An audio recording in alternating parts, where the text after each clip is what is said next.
디지털 배움터 생활, 데이터 시각화.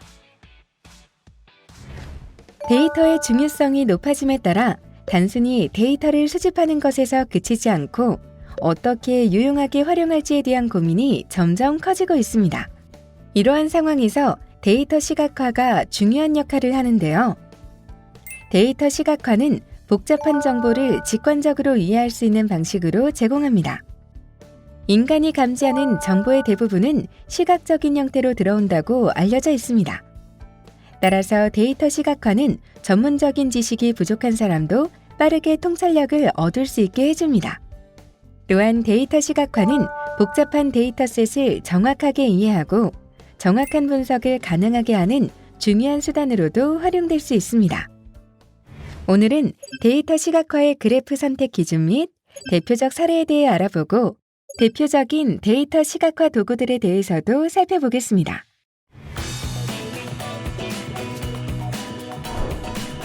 데이터 시각화의 그래프 선택 기준. 여러분 안녕하세요. 조준희입니다. 그래프를 선택하는 기준은 무엇을 보여주고 싶은지, 어떤 이야기를 하고 싶은지에 따라 달라집니다. 먼저 데이터가 어떤 종류인지에 따라 다르게 표현합니다. 예를 들어 사과, 바나나, 포도와 같이 카테고리로 나뉘는 데이터는 막대 그래프나 원 그래프로 표현할 수 있습니다.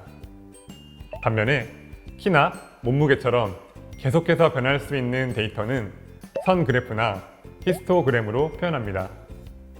둘째, 데이터의 양에 따라서도 다르게 표현될 수 있습니다. 예를 들어 아이스크림 가게에서 팔린 아이스크림 개수를 세는 것은 막대 그래프로 쉽게 표현할 수 있는데요. 하지만 전국의 아이스크림 판매량을 보여주려면 많은 데이터를 다루기 때문에 히스토그램이나 히트맵을 사용할 수 있습니다. 셋째, 비교하고 싶은 대상에 따라 그래프 선택 기준은 달라집니다. 예를 들어 여러 학교의 평균 점수를 비교하고 싶다면 각 학교를 막대 그래프로 표현하면 한눈에 비교가 가능합니다. 그리고 시간에 따라 어떻게 변화하는지 보고 싶다면 선 그래프를 사용하면 좋습니다. 예를 들어 한 주 동안 매일 아이스크림 가게에서 팔린 아이스크림의 개수를 선 그래프로 표현하면 어떤 날에 가장 많이 팔렸는지 쉽게 알 수 있습니다. 여기서 잠깐, 막대 그래프와 히스토그램, 이 두 가지 도구는 비슷하지만 분명한 차이를 가지고 있습니다. 어떠한 차이가 있는지 자세한 내용은 화면을 확인해 주세요.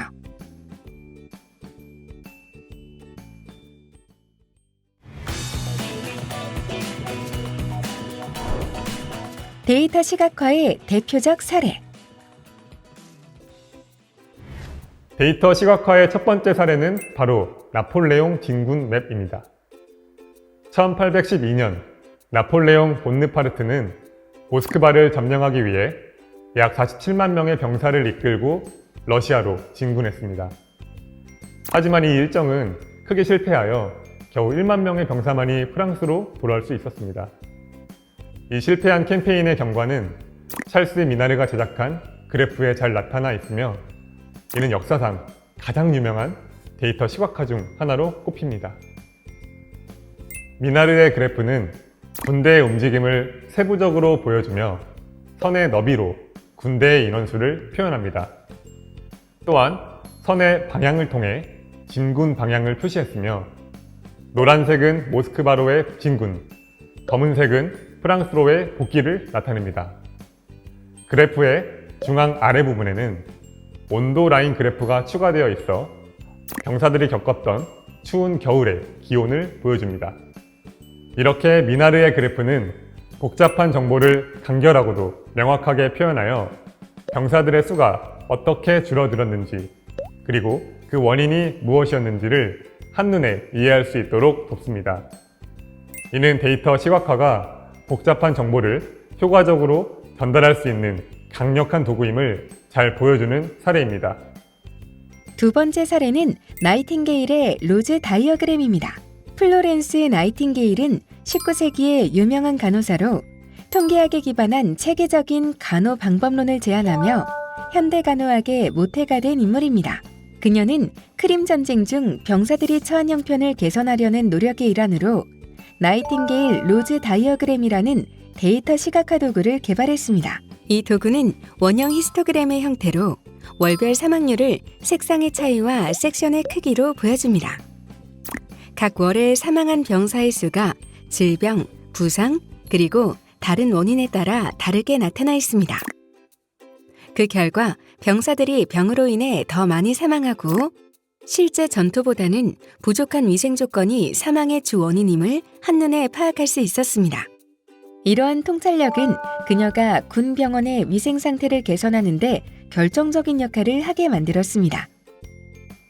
그녀의 통계 분석과 데이터 시각화 기술을 활용한 노력은 병원에서의 사망률을 크게 줄이는 데 기여하였고, 이는 결국 병원 위생학의 개선 및 공중보건 개선을 위한 정책 변화를 촉구하는 계기가 되었습니다.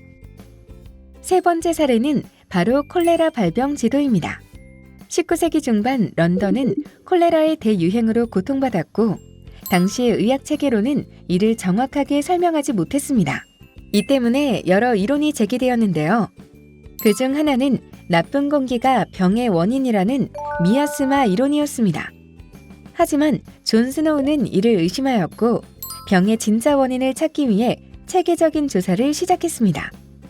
스노우는 먼저 런던에서 콜레라로 인해 사망한 사람들의 주소를 찾아냄으로써 데이터 수집을 시작했습니다. 그 다음 이 정보를 브로드가 지역의 지도 위에 표시하여 병의 전파 패턴을 시각화했습니다. 이 결과 그는 흥미로운 패턴을 발견했는데요. 바로 콜레라 환자들이 모두 브로드가에 물을 공급받는 펌프 근처에 살고 있었던 것입니다. 이를 통해 그는 콜레라가 나쁜 공기가 아니라 오염된 물을 통해 전파된다는 결론을 내릴 수 있었습니다. 이는 공중보건학의 역사에 있어 정말 획기적인 순간이라 말할 수 있는데요.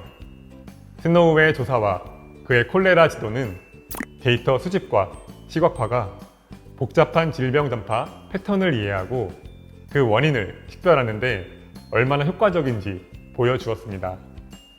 이를 통해 스노우는 역학의 아버지로 알려지게 되었으며 그의 방법론은 오늘날의 질병 전파 방식의 이해와 공중보건 개선에 기여하였습니다.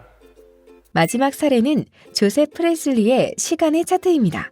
데이터 시각화의 핵심적인 장점들을 역사적으로 보여주는 예시인 조셉 프레슬리의 시간의 차트는 역사적 사건과 인물들의 생애를 시간에 따라 그래픽으로 표현함으로써 많은 양의 정보를 간결하게 전달하는 데 큰 역할을 합니다. 대량의 텍스트로 기록된 역사적 사건과 인물들의 정보를 이해하는 것보다 그래픽 형태로 제시된 정보를 더욱 쉽고 빠르게 이해할 수 있게 시각화했으며 여러 사건과 인물들 사이의 연관성을 쉽게 파악할 수 있습니다. 그리고 특정 인물의 생애와 겹치는 시간이 무엇인지, 어떤 시대에 어떤 사건들이 주로 일어났는지와 같은 패턴이나 트렌드를 직관적으로 확인할 수 있습니다. 또한 역사적 사건이나 인물들이 그들의 시대와 어떻게 관련되어 있는지를 보여주며 병렬적으로 배치된 사건들을 통해 그 시대의 전반적인 문맥 속에서 각 사건이나 인물이 차지하는 위치를 명확하게 이해할 수 있습니다.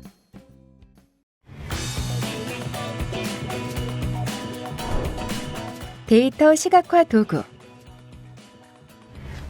데이터를 이해하고 분석하는 데 있어서 시각화는 중요한 도구입니다.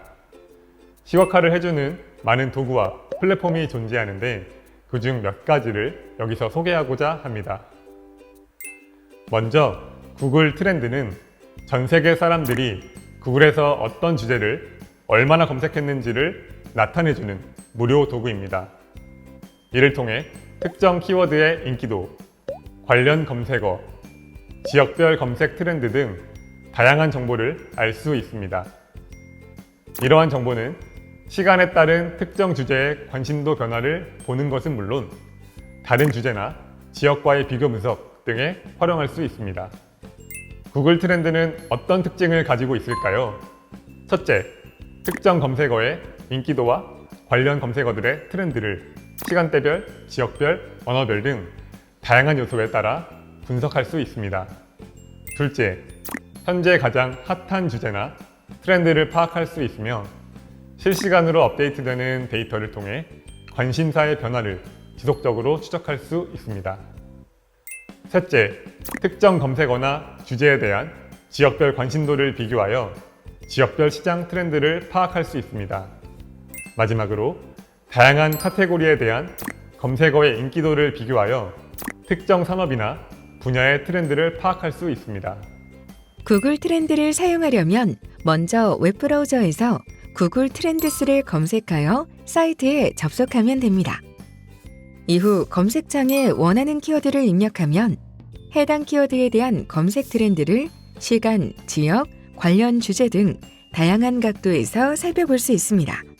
또한 여러 키워드를 동시에 입력하면 그들의 검색 트렌드를 비교할 수 있으므로 여러 주제의 인기도를 한눈에 비교하고 싶을 때 유용합니다. 네이버 데이터랩은 네이버에서 제공하는 툴로 네이버 검색어, 블로그 글 등에 대한 트렌드 분석을 할 수 있습니다. 이는 사업을 준비하는 일반인들이 시장 트렌드를 파악하는 데 매우 유용합니다. 네이버 데이터랩은 어떠한 특징을 가지고 있을까요? 첫째, 특정 검색어가 시간대별, 연령별, 성별 기준으로 어떤 변화를 보였는지 분석할 수 있습니다. 둘째, 네이버 검색 데이터와 다른 기관, 기업 데이터를 통해 만들어진 정보로 지역별, 업종별 추이를 확인할 수 있습니다. 셋째, 뉴스 서비스에서 작성된 댓글 현황을 데이터로 제공합니다. 네이버 데이터랩 사용 방법에 대해 알려드리겠습니다. 먼저 네이버 데이터랩을 검색하여 홈페이지에 접속한 후 검색어 트렌드 분석을 하기 위해 상단의 검색어 트렌드 메뉴를 클릭합니다. 분석하고 싶은 검색어를 입력한 후 기간 범위, 성별, 연령 그룹 등의 필터를 설정하여 분석 범위를 조정할 수 있습니다. 분석 결과는 그래프 형태로 제공되며 필요에 따라 이미지 또는 엑셀 파일로 다운로드 받을 수 있습니다. 마지막으로 썸 트렌드에 대해 소개해 드리겠습니다. 썸 트렌드는 소셜미디어에서 수집한 데이터를 시각화하는 서비스입니다. 다양한 소셜미디어 플랫폼에서 데이터를 수집하고 이를 다양한 차트와 그래프로 시각화하여 제공합니다. 썸 트렌드를 사용하면 소셜미디어에서 사람들이 어떤 콘텐츠를 관심 있게 보고 있는지, 어떤 키워드가 인기 있는지, 어떤 제품이나 서비스가 주목받고 있는지 등을 쉽게 파악할 수 있습니다. 썸 트렌드는 또한 AI 리포트를 제공합니다. AI 리포트는 소셜미디어에서 수집한 데이터를 분석하여 사람들이 관심을 갖고 있는 주제, 인기 있는 키워드, 트렌드 등을 파악하여 제공합니다. AI 리포트를 사용하면 소셜미디어에서 사람들이 어떤 관심사를 가지고 있는지, 어떤 제품이나 서비스를 선호하는지 등을 파악하여 마케팅 전략을 수립하거나 사업을 개선하는 데 도움이 될 수 있습니다. 그럼 이제 썸 트렌드 사용 방법에 대해 알려드리겠습니다. 먼저 썸 트렌드에서 데이터 시각화를 통한 분석을 하기 위해서는 회원가입을 해야 합니다. 회원가입 후 이메일 인증을 받으면 트라이얼 버전으로 사용 가능합니다. 그러나 트라이얼 버전은 한 달만 무료로 사용 가능하기 때문에 AI 리포트 5회 이상이나 조회 기간을 늘리기 위해서는 유료 버전을 사용해야 함을 알아두시기 바랍니다.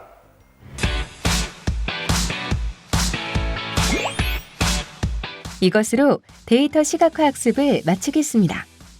감사합니다.